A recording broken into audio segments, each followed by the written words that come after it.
सुनील प्रभू जे शिवसेना उद्धव बाळासाहेब ठाकरे पक्षाचे आमदार आहेत ते आपल्यासोबत आहेत.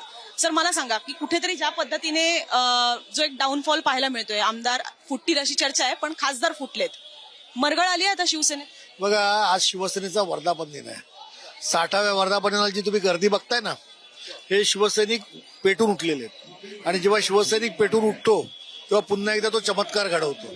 त्यामुळे हिंदू हृदय सम्राट शिवसेना प्रमुख माननीय बाळासाहेब ठाकरे यांच्या शिवसेनेला कधीच कोणी संपू शकत नाही. आज तुम्ही बघताय की ज्या तडफेने लोक आज मेळाव्याला येत आहेत, आतमध्ये बसायला जागा नाहीये, फुल झाले, लोक बाहेर उभी आहेत. हे बाळासाहेबांवरती, शिवसेनेवरती लोक प्रेम करतात. हे बेगडी प्रेम नाही आहे, हे विकत घेतलेलं प्रेम नाही आहे, हे पैसे वाटून आणलेली माणसं नाही आहेत. ही शिवसेनेच्या प्रेमाने आलेली माणसं. आमदार फुटीची चर्चा कोण घडवून आणते मग असं वाटतं तुम्हाला? 20 आमदार आहेत, त्यातले 10 तर मुंबईतच आहेत, त्यातले ते एक तुम्ही. आता बघा ना, मी तर आहे मेळाव्याला. तरी ते म्हणतात की आता पुढचा नंबर आमदारांचा असेल. आता हे झारीतले शुक्राचार्य कोण आहेत ते अगोदर शोधा, मग बोलू आपण. तुम्हाला तर माहिती असतील ना, कधी काळी ते तुमचेच जुने सहकारी होते हे सगळे.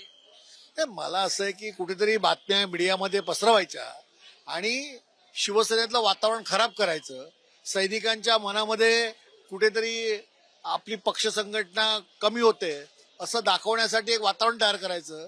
हे काम आणि कॉन्ट्रॅक्ट काही लोकांनी घेतलंय, त्यापैकी काही लोक पसरवत आहेत. पण ज्या पद्धतीने फोडाफोड सुरू आहे, शिंदेना कुठेतरी अंडर एस्टिमेट केलं असं वाटतं.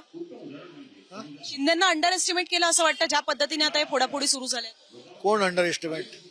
कोणी? तुम्ही फॉर दॅट मॅटर. खासदार सोडून चाललेत, शिंदेकडे चालले. मग शिंदेना आता सोबत घेऊन चालले. जे खासदार गेले त्यांना लाज वाटली पाहिजे. उद्धव ठाकरेंचा चेहरा घेऊन मशालीवरती जे लढले, ज्या मतदारांनी मतदान केलं, ते आज जे गेले सोडून, म्हणजे आईशी गद्दारी केली आहे त्यांनी आणि मतदारांशी गद्दारी केली आहे. या लोकशाहीमध्ये ते मतदार त्यांना पुन्हा दाखवतील. ह्याच सगळ्या गोष्टी तुम्ही आधीही बोलत होता. 2022ला ज्या वेळेला आमदार खासदार फोडून गेले तेव्हाही तुम्ही असं म्हणत होतात.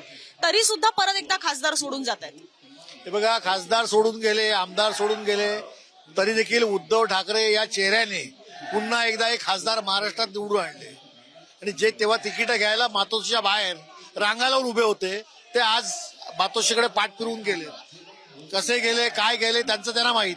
परंतु हा चमत्कार जो आहे निवडून आणण्याचा, हे केवळ उद्धव ठाकरेच करू शकतात. धन्यवाद आमच्याशी संवाद साधल्याबद्दल. ते होते सुनील प्रभू.